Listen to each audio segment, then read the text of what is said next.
Everyone is a star child, made of stardust and the infinite potential of the universe. This extraordinary fearless something in each of us clamors for freedom from the bonds of fear, conformity, and an ordinary life. Welcome to Dr. Durr's Living in the Sweet Spot, where practical tools and solutions from the intersection of mind-body medicine, science, and spiritual well-being awaken and empower you to live out your infinite potential, to live life in the sweet spot.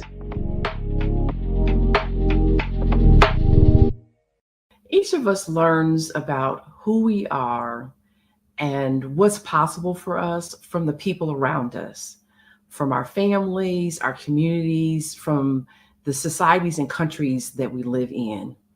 So today we're going to talk about passports to possibilities, how it can unlock your identity and your hidden potential through the enriching journey of international living and travel. And joining me today for that conversation is my guest, Dr. Terry Spain. Dr. Ballin, thank you. Thank you for having me on the show today. I'm excited. This is going to be a really great show today. I'm excited about it. Absolutely. Absolutely. I'm excited about it too, because, as I was listening to you on a different show and hearing your story, what immediately clicked with me is something about, your childhood and how you grew up as a child of someone in the Navy. Your dad was in the Navy. And Marine Corps. That's right. I'm sorry. Because in my mind, I know that the Marines are part of the Navy. Right. But don't let them say that. Those are fighting words. I know. That's why I said, but don't tell your dad I said that. So it's again, how growing up, living abroad, and how that would have shaped your ideas and perspectives and beliefs about who you are and what's possible for you, especially compared to being an African-American man growing up in this country. And I said, I want to have a conversation with him about that and, and how it's impacted you personally, but also then how that has shaped and influenced the work that you do.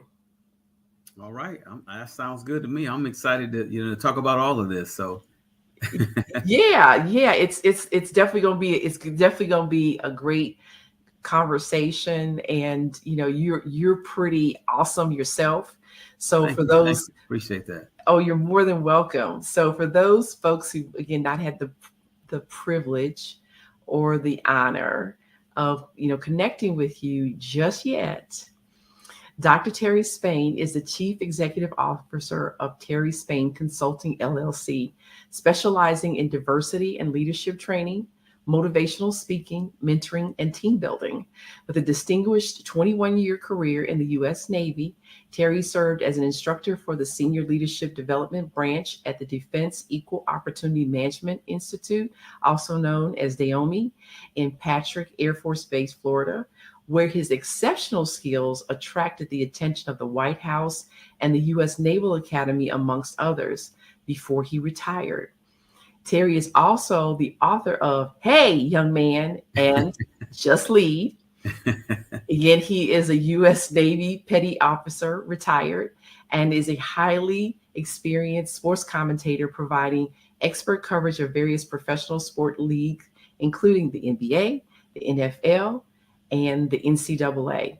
Additionally, he's deeply committed to mentoring athletes to help them reach their full potential, both on and off the field. Yes, indeed. And also, so my brothers and sisters in the chief community would never let me live this down. So a retired chief petty officer instead of petty officer, because see, they'll never let me live this down when you was reading the my bio on there. So yeah, we absolutely. So one, my apologies, and two, we actually want to get that rank right. Yeah, because trust me, it's a thing. I wouldn't hear the end of it. Well, you know what? No, I understand. I understand it's a thing because my ex-husband is actually a retired master sergeant. Okay. in the Army. So, Oh yeah. Okay. So so you know. absolutely, that rank is everything. Oh yeah. So, as I mentioned a little bit ago, your dad was, I'm gonna get it right. Your dad is a retired Marine. And so, you grew up moving around, and then again, you all moved to Italy when you were 12 years old. Hmm. So I wanted to share with us how you living abroad in Italy and all the other places that you all lived outside of the US, how that shaped your sense of, who you are, your identity, and your possibilities. Well, Dr. Ballin, I first want to say that living overseas, it really heightened my awareness to a lot of things. We moved from Conway, South Carolina. That's where I'm originally from. But my dad was in the Marine Corps, so at that time he was stationed on Parris Island, which is in Beaufort, South Carolina. But we left Conway, South Carolina, and I was 12 years old, and we had an opportunity to move to Italy. So of course, I was extremely excited along with my siblings about moving overseas because this was the first time we've ever done that, and it was something new for all of us. And so living overseas definitely broadened my horizons. I had an opportunity leaving South Carolina, not knowing the language, but having an opportunity to kind of pick up the language while I was some Italian, and meeting Italian people, and still stay connected to a lot of these Italian folks that are that I grew up with in Italy, and some of the military dependents that was there. And this was over 30 years ago, and I'm still close to a lot of these former military dependents that grew up with me in Italy. So seeing a different language, seeing a country, stuff that I used to read in my history books, things that I used to see on TV, I was able to go and visit that country and just broaden my horizons.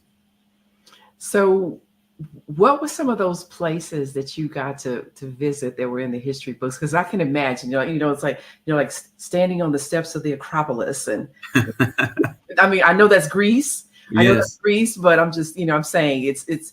I can imagine, that kind of thing, especially, and if you stand on, certain battlefields, Yes. the energy and the history of that. So, what were some of those places for you?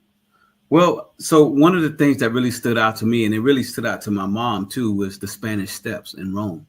Mhm. When we had an opportunity to go to Rome and see the Spanish Steps and the Vatican, those stood out to me. But another thing that really stood out to me is I had an opportunity to go to. I took a summer trip with one of the family friend, and we went to Germany. We also went to Belgium and Switzerland and a few other countries as well. So seeing those countries after reading them and studying up on them, I was like speechless. I think at that time I didn't know how good I had it until I gotten older. And when I actually came back to the United States, I was able to appreciate those countries more.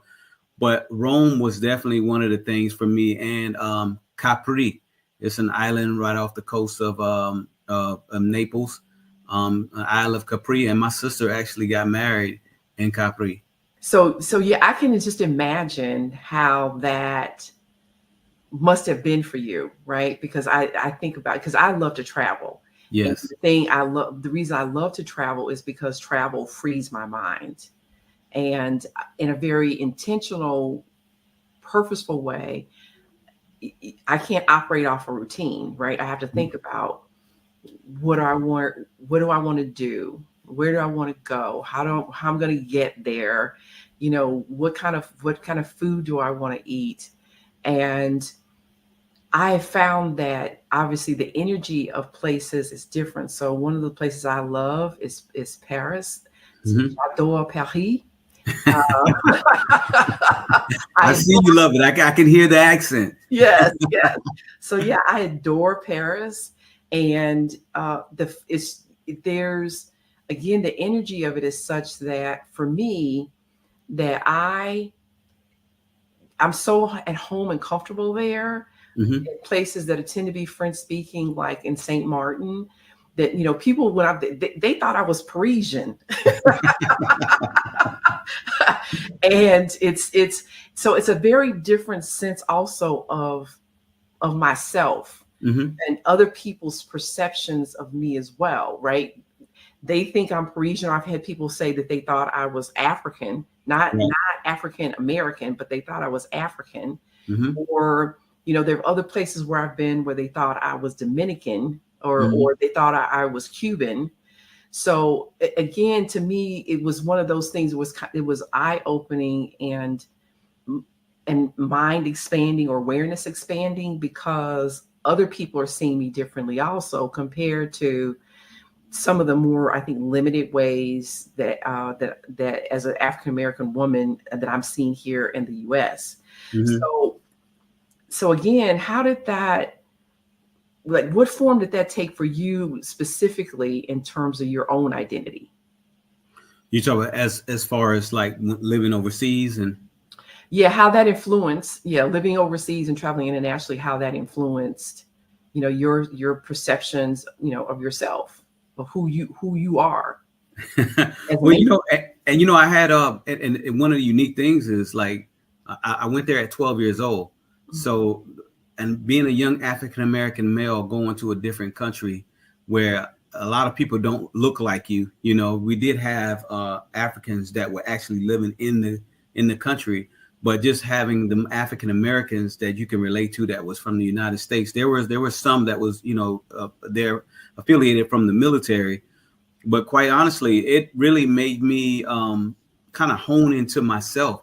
I gravitated to sports. Obviously, I played basketball while living overseas. Even in high school, I played over there as well. But just getting to know myself and then getting ready and getting to appreciate the language and the culture, I was able to establish more confidence within myself. And that's what I normally do from here on out. Even any other country that I would visit, I would try to take that same approach that I took as a young child to kind of mold myself into getting ingrained into other countries. I love to travel, like you mentioned before. So traveling is definitely high on my list, and so I was able to take what I've learned, the stuff that I used when I was from 12 years old, even in my teenage years, and still apply that to now. So tell me something. How'd you end up in the Navy instead of as a Marine? Given your daddy was a Marine. How much time you got? Trust me. Maybe not enough this time. We might have to do a part two, but we'll see what we get this time. All right. Well, just the quick condensed version why I didn't join the Marine Corps. I had a surgery. I had a surgery that didn't allow me to join the Marine Corps. So the doctors only recommended two branches for me, which was the Navy or the Air Force. Mm-hmm. But the reason why I chose the Air Force is because, as you know, the Air Force. I'm sorry. The reason why I chose the Navy is because a lot of Freudian slip. Freudian slip. yeah. Oh man, that hurt. So why you chose the Navy was what? The reason why I chose the Navy was because there's a couple reasons. I had two brother-in-laws that was in the Navy, and I had some family members that were in the Navy. And ironically enough, one of my cousins, his ship got a chance to come over to Italy where we were stationed at. And I met a lot of these sailors that was getting off the ship, and they was telling me all the wonderful places they visited or where they're going to next after they leave Naples. And that kind of in the back of my mind, that stuck with me because I was like, man, these folks, at that time they were doing 6-month deployments, but they was hitting like 10 and 15 ports. They're going to Greece, Paris. They're going to, all these different countries that were in Europe. And I was like, man, that was kind of fascinating to me. So when it was time for me to make my decision on what I wanted to do in life, those things played back in my head about, okay, man, I remember these guys getting off the ship and going to different places. I had two brother-in-laws that were in the Navy. I had some cousins that were in the Navy. So all that kind of just steered my choice in joining the world's greatest Navy. So I want to hear about some of those places you visited. Okay. Well, so I've been to 45 countries. Wow.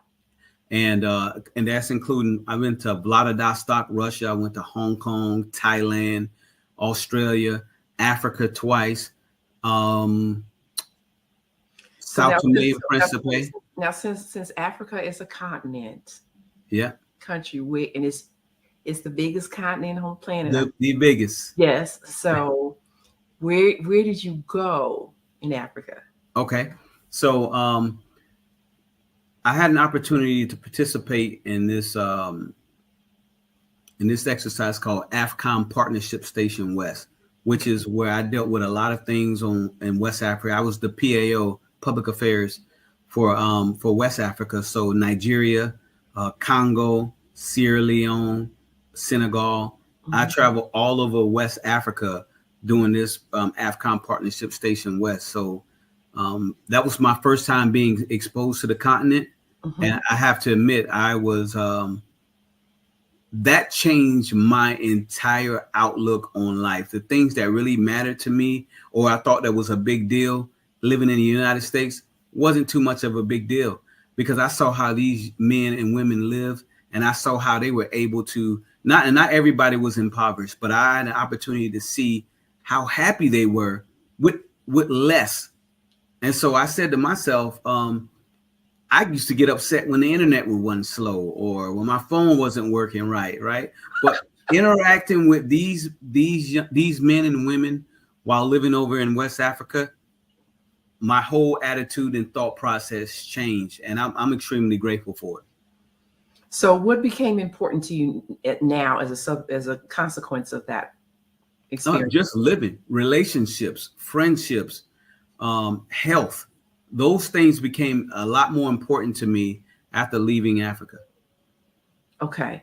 But I just wanted to I wanted to acknowledge that again, it really is, eye-opening to travel to other places. Yeah. And so what I want to do though is let's take a break, and then when we come back, we'll pick up on it, because I also want to see if there are some other influences in terms of your international travel that may have, again, affected your perspectives and your aspirations. And so we'll take a break, and then we'll be right back. Okay.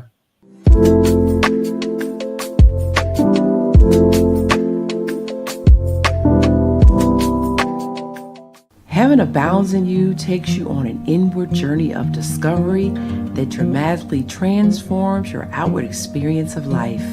Discover the power of belief. Utilize it in connection with science to create a vision of meaning and purpose that pulls you forward. Let go of the meager me to discover the magnificent me. Let go of your painful past and live life free from fear, worry, and stagnation. Experience an abundant universe as you powerfully create happiness, relationships, health, and limitless opportunities. When you heal your mind, all things are possible.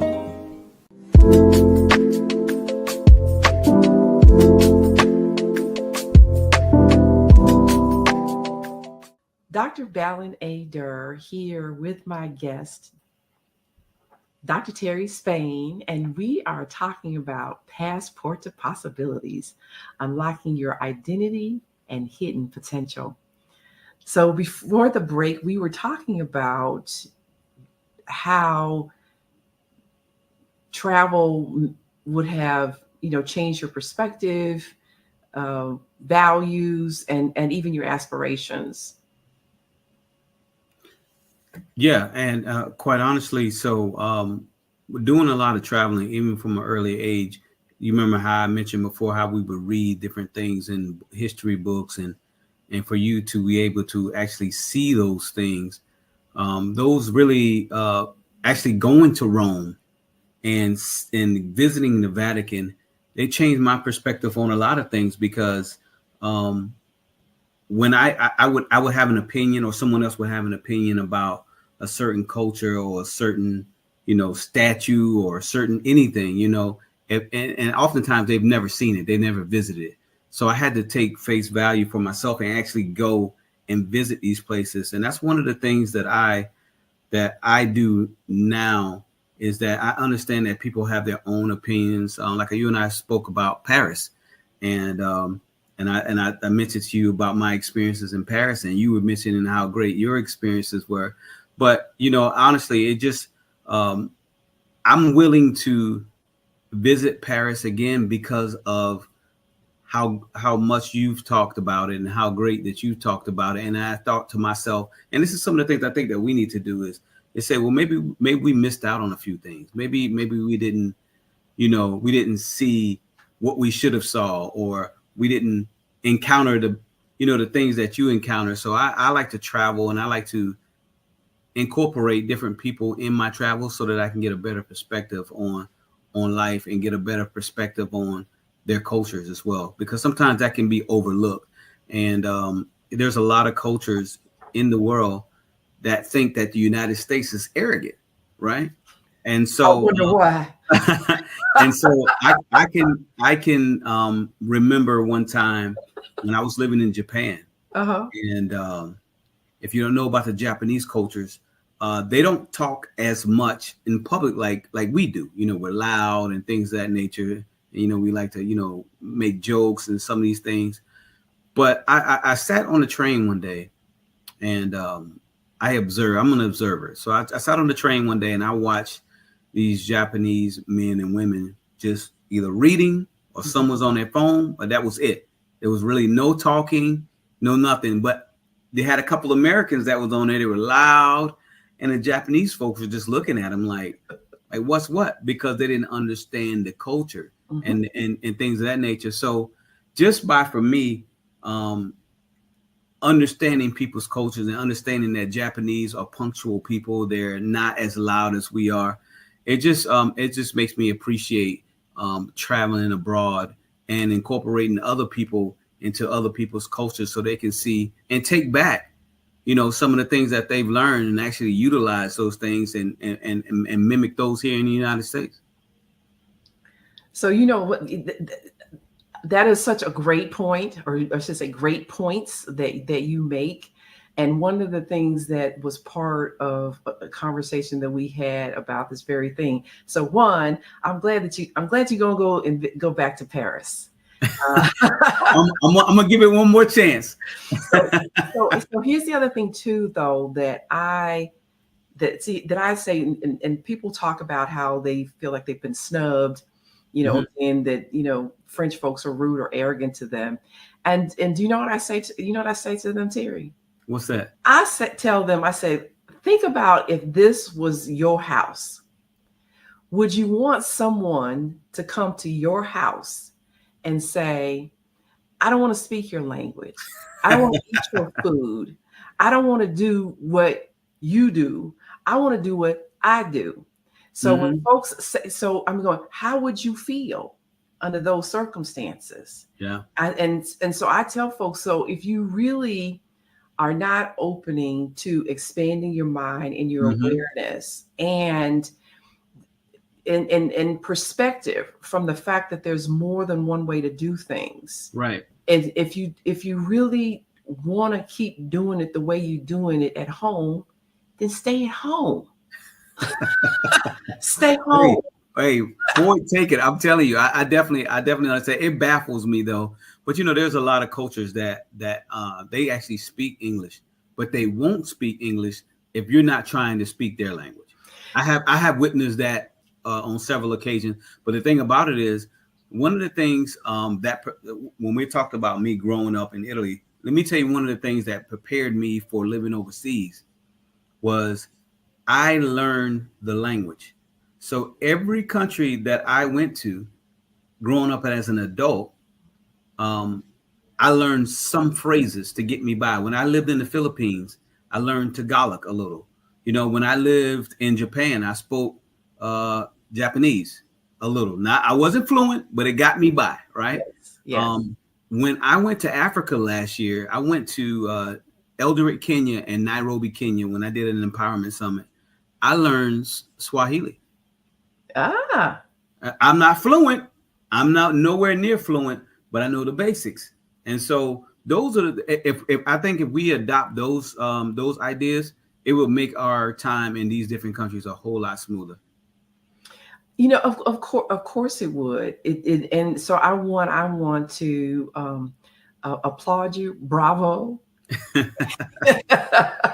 And making that effort. And I tell people, I think that's also too why I have a different experience in Paris than other people do, because I Mhm. do make the effort to speak, to speak French. I said to someone, bonjour, je m'appelle Balin, Yeah. um, je parle un petit peu français.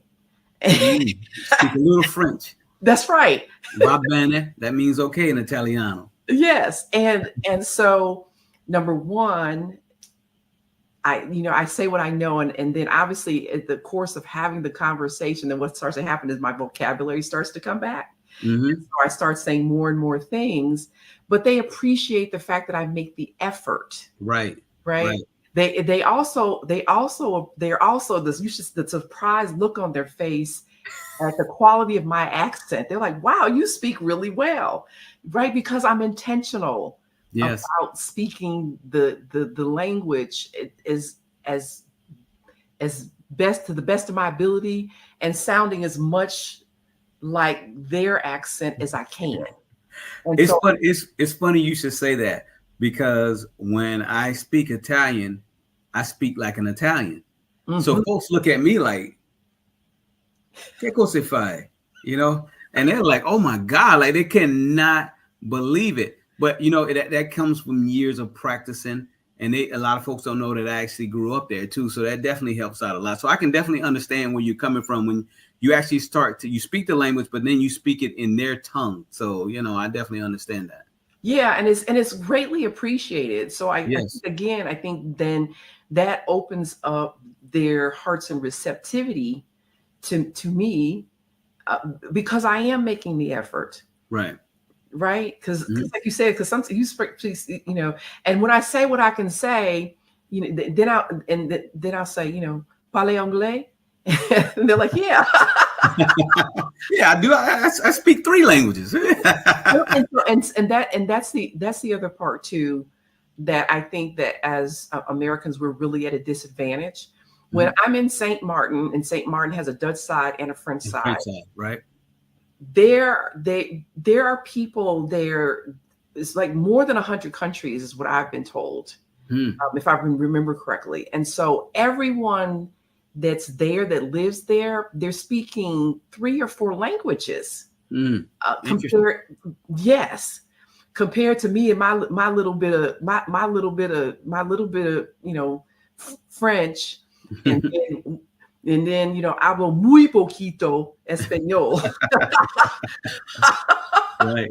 You know, I tell you, I've got more medical Spanish than I just do, conversational Spanish. And I Hmm. tell people, it's like abra la boca, which means open your mouth. Saca la Wow. lengua Yep. means stick out your tongue. Respira profundo. So I know I got the more medical Spanish. But the point is that, again, I'm making the effort. Right. Yeah, I'm making the effort, and although thankfully now there's Google Translate. So when I was in Oh yeah. Morocco, Oh yeah. my because I know Morocco is a Muslim country, even though it's Hmm. it's moderate. Right. I didn't have to dress. I didn't have to wear a hijab or anything like that. I was still, as you pointed out, but I was mindful Right. that Hmm. it's a Muslim country. I was mindful about how I dressed.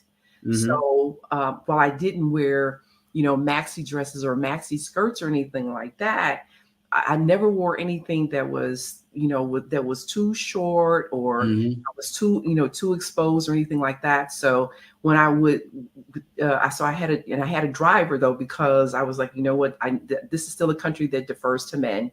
Right. So I took a tour and had a private driver, which helped, I think, a lot. Hmm. And he took Hashem took such wonderful care of me, that in looking out for me, and it was a wonderful time. But it's just I was appropriately addressed for them. So like when we would go into mosque, I never had to like cover up, where I Right. saw Okay. some teenagers that had to cover up because how, the shorts were too short. Yeah. So again, to your point, I think it's important to be mindful of those, of those kind of things. And again, to what I'm saying is, I think that as Americans, we are at a disadvantage because pretty much every place else is speaking three, four languages or Hmm. more, whereas we feel entitled to speak English only, and that's enough. Yeah.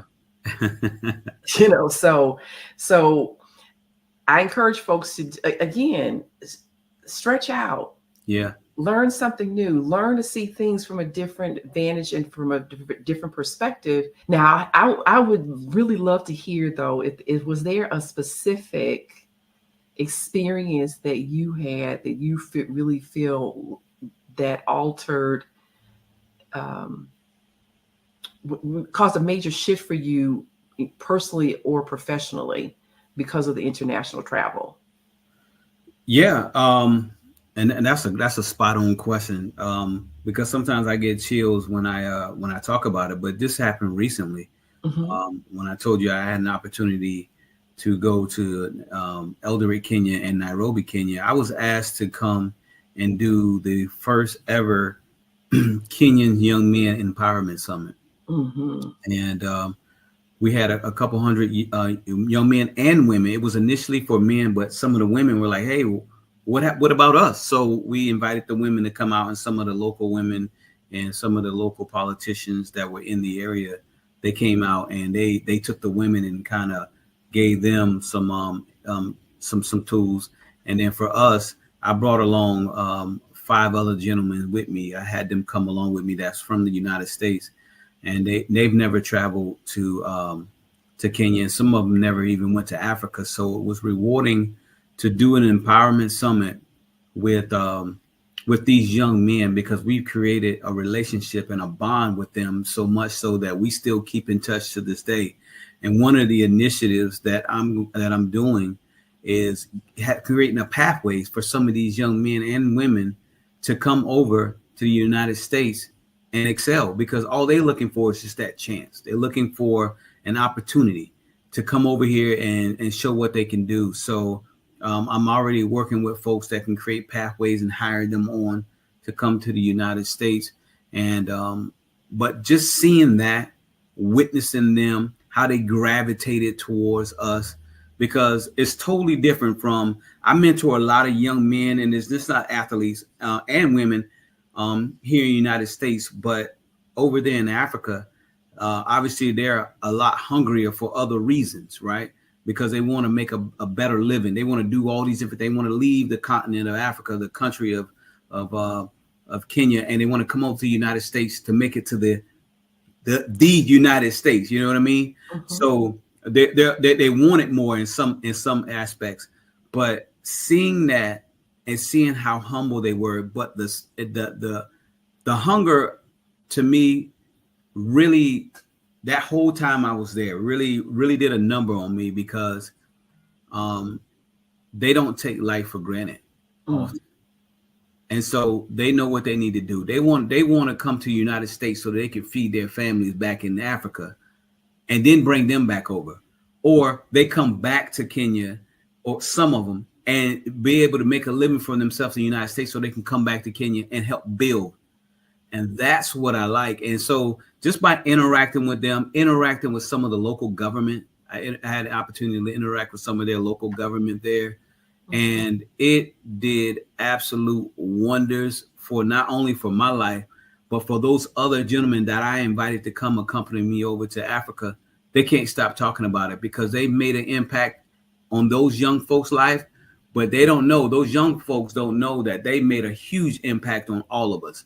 So for me, traveling over to Kenya, and just seeing different things. I've never had an opportunity to travel to West Africa. Like I mentioned it before, I lived in East. I was in East Africa. Well, actually, I was in West Africa living there, but I never got a chance to travel to East Africa.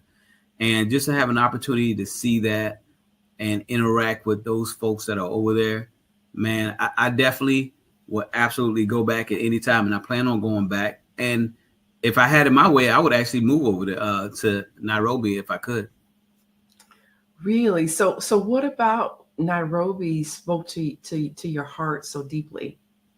You know what? When I mention this to a lot of folks, that's the number one question that they ask me. Like, why Nairobi? I have to be honest with you. The things, oftentimes, the things that you see on TV are not what that's not what it appears or what it is in that place. Mm-hmm. And so, when I went to Africa, those young men, not even as young, but just those people in general that were there, those Kenyans that were over there, they embraced me so much. And one of the unique things that I had an opportunity to do, and I'm Kenyan now. I already claimed it. I'm already Kenyan. Okay. What I was able to do was Kenya is big on agriculture, right? So the school that we were at, they do a lot of planting. They allow me and the guys that were over there plant trees. So the guy told me that you're always going to have roots here in Kenya. So we planted trees, our personal trees, over in Kenya. And I tell you, that did absolute wonders for me. And from then I was hooked. I could literally move to Kenya and be perfectly fine with it. A lot of people think that their technology is not well, but no, they're considered the tech capital of Africa. So Nairobi is a real nice country in the continent of Africa. Mm-hmm. And I have to admit, if you have not had an opportunity to travel over to Nairobi, I strongly recommend anybody who's listening to this show, go over there and see what I'm talking about. And the cost of living is extremely cheap, extremely cheap. Okay. But yeah, it really touched my heart too, the way you spoke about Nairobi. Is there can be a level of recognition and seeing oneself in someone else, Mm-hmm. and seeing them as like you, as opposed to saying, no, you're not like me, therefore you're the other. And Right. then the separations, the fear, the competition, um, sometimes the things that people do to each other out of that, that's extremely harmful. Right. So I absolutely get what you're saying about that sense and that feeling of being embraced, Oh yeah.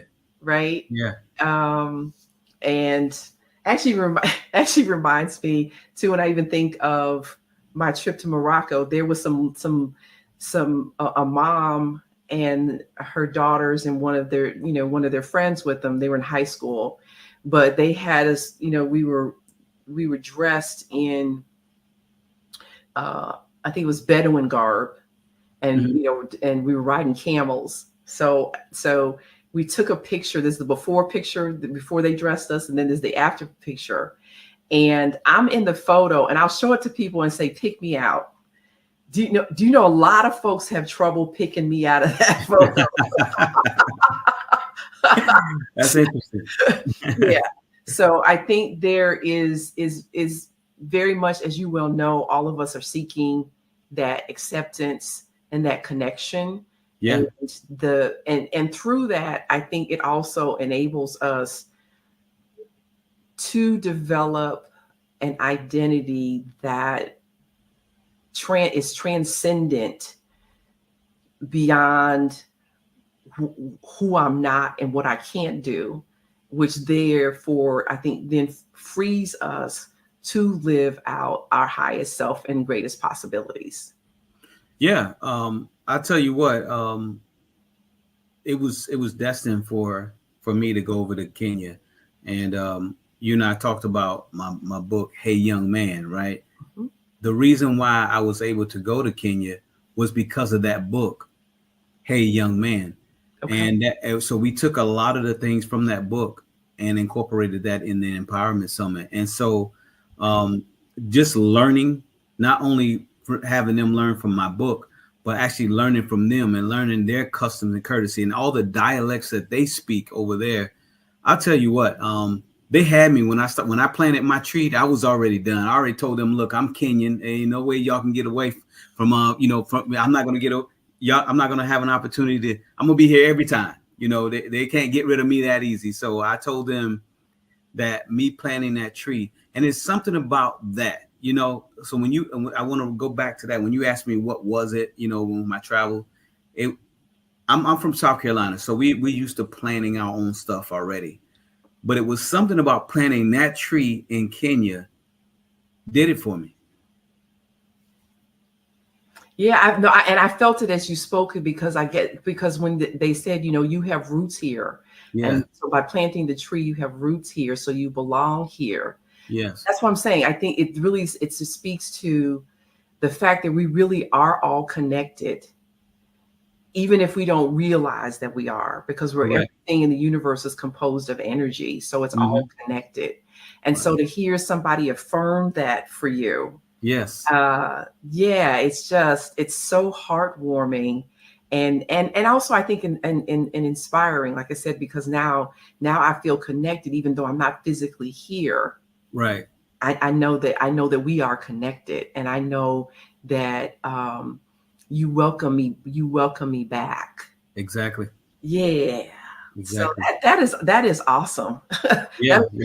That's tremendous. And the other thing I thought about too that you said is something that a dear friend of mine, Reverend Evan Reed, said to me when we first met some years ago. And it took me a year before I understood and therefore believed when he said this to me, which was, he said, in this relationship, we are both student and teacher.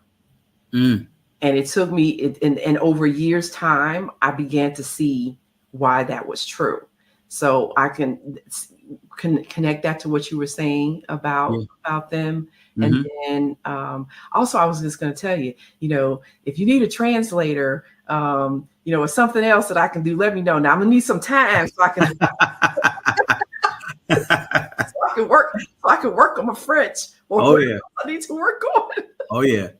Yeah. Hey, trust me. Hey, you mentioned before, you said that Google Translator. I use that too, but like we talked about before, I do try to learn some phrases of the language so they can look at me like, oh God, this guy's he's ready. You know what I mean? And so but yeah, Google Translate is awesome. But I think it takes a little bit of the guesswork out of you actually learning it yourself. Technology is something, huh? Absolutely.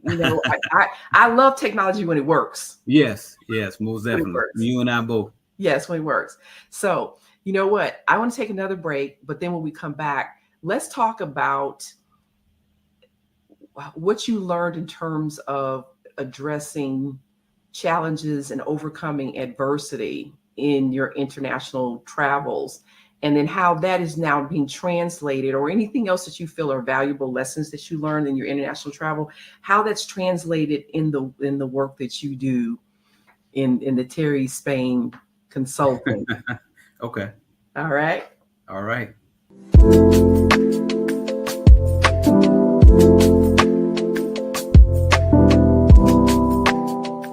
Hey, Dr. Valen A. Durr here with my guest, Dr. Terry Spain, and we are talking about the passport to possibilities, unlock your identity and hidden potential. So before the break, we left off, we were talking about your experiences in Nairobi, and some of the things that you learned, the sense of connection. And I said we were going to pick up with saying, what were some of the things that you learned from your international travels regarding, overcoming adversity and challenges that now translates to the work that you're doing in your own company as CEO, Dr. Terry Spain. Well, that's definitely a great question, Dr. Ballin. But so one of the things in my travel, I had to realize that not everyone is going to like you.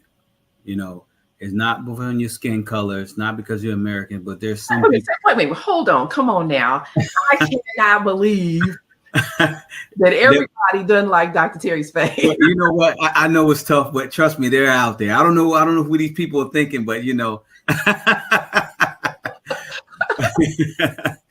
something's wrong with them, But no, honestly, just by by going to certain countries. Some of them I'll just remain nameless, but I can remember an instance where um, uh, my ship went to a different country, and they didn't really like Americans at all. And so I had to find out the history and the reasoning why they didn't like African Americans or they didn't like Americans at all. So I had to go back, do history, read, and quite honestly, that's what prepared me with the Terry Spain Consulting, because there's not going to be people. There's some people that don't like the topics that I may be able to teach, because that's the way it's always been. That's one of the most dangerous phrases that we use here in the United States or in the world. It's always been this way. Mm-hmm. So I realized that some people did not like me from other countries because they were taught not to like Americans, right? So when I teach leadership, based upon some limited perceptions, exactly, with a certain number of folks, and or no, or actually not even having met anyone, but something that they've been told. Right, exactly. So when I teach these leadership courses, when I teach diversity and inclusion, when I teach human relation classes, I do activities that brings people together, in particular the socialization activity that I use, because that's where it all originates from, your socialization, how you've been brought, how you've been taught up. And so I put them back in the mindset of a 12-year-old person and where they grew up, and I show them the similarities that they have with someone that lives or was born and raised in California, and how similar they could be with someone that was born in Iowa, And so when I bring them together and I see that, and they see that, they look at each other like, wow, I had no idea. I walked past you several times. I've seen you 5 or 6 times a day, and I never knew that we had this similarity. And so that's one of the things that I like to do with the Terry Spain Consulting, is just bringing people together and showing people, hey, we're a lot more alike than we are different in some aspects. And so when I do these different trainings, when I do these different consulting classes, they get it. And I'm not there to try to change them. I'm there to try to alter their way of thinking and let them know that, hey, just because you was brought up this particular way doesn't necessarily mean that this is the way you have to live as an adult. And so seeing other countries and how I try to interact with people, that's why I tell you it's very important to learn different languages, because folks will come over to another country and people say, oh, those stupid Americans, they're loud, they're obnoxious, they don't want to learn. But when you go over there and you say, hey, teach me, show me, this is what I've learned. Now they're looking at me like, oh man, like this is pretty good. They want to learn. Very similar to with the stuff that I bring and the activities that I bring when I teach these classes, because those folks already have this preconceived notion of a particular culture or a particular person. And when you see that, okay, wow, we're a lot alike, now we're bringing everybody together. So that's one of the things that that I have been using and I like to do. So you of course you make some wonderful points, and again I said this earlier, which is, we're all human beings are spiritual beings, depending upon how you identify. And as I like to say, we're all, in terms of the physical, beneath the the skin and the hair color and the color of the eyes and the shapes of noses and lips and all the rest of this. And I wear a size 11 shoe, and I don't know what size you wear, but but underneath there, we all have a heart and a liver and lungs and kidneys Exactly. and muscles and bones and sinew and and a brain. So, and we all want to be happy, and we want to be fulfilled, and we want success, whatever that looks like for us, and we want those same things for our children that we want for ourselves, and it's the same.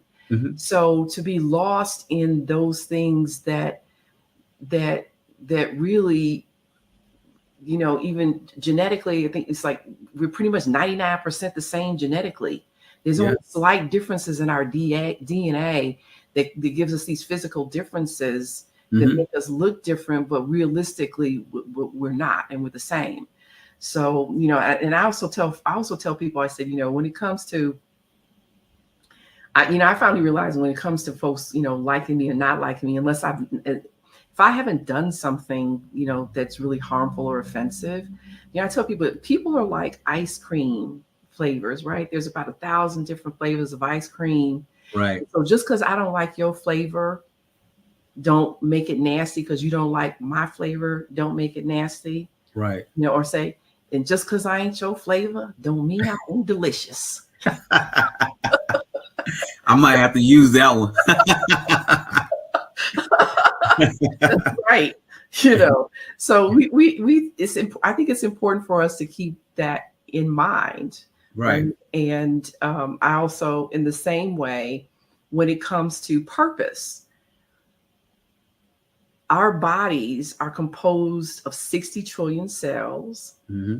And those 60 trillion cells, they form organs. And those organs are located in different places, different locations, and they have different functions. And so I could have 5 hearts and no liver. And guess what? I'm still dead because of the fact that a vital organ is missing. Mm-hmm.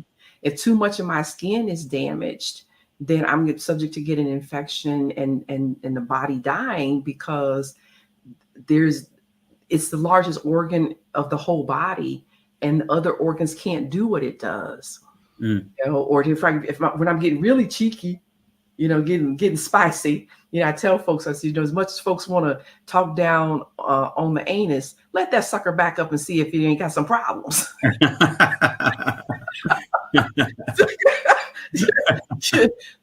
So it's I think it's important for us to recognize our own individuality and Mm-hmm. what we have, as opposed to what we don't have and what's missing, and then use that to build upon whatever I'm uniquely designed and purposed to do.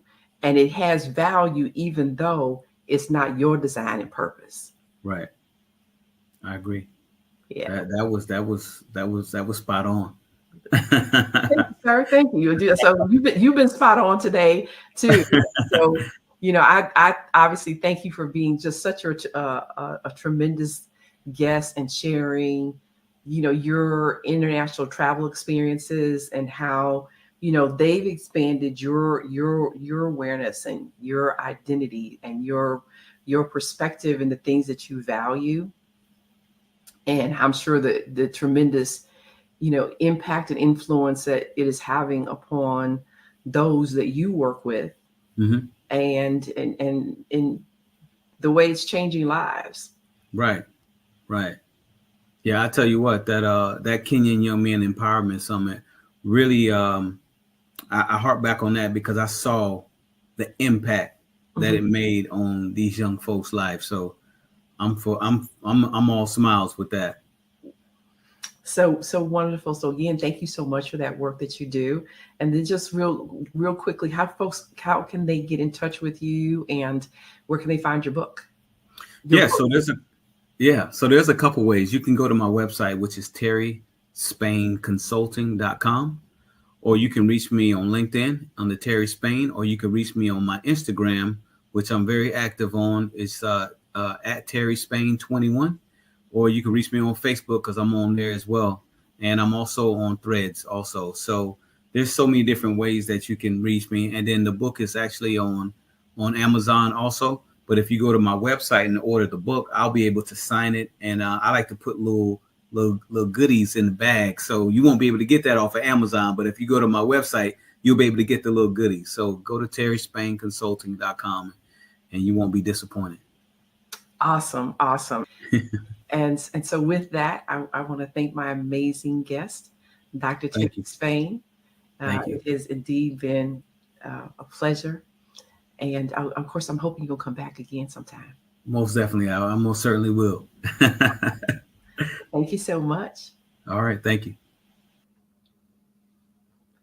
I am your host, Dr. Balin A. Durr, awakening and empowering you to live out your infinite potential, to live life in a sweet spot. I'll see you next time.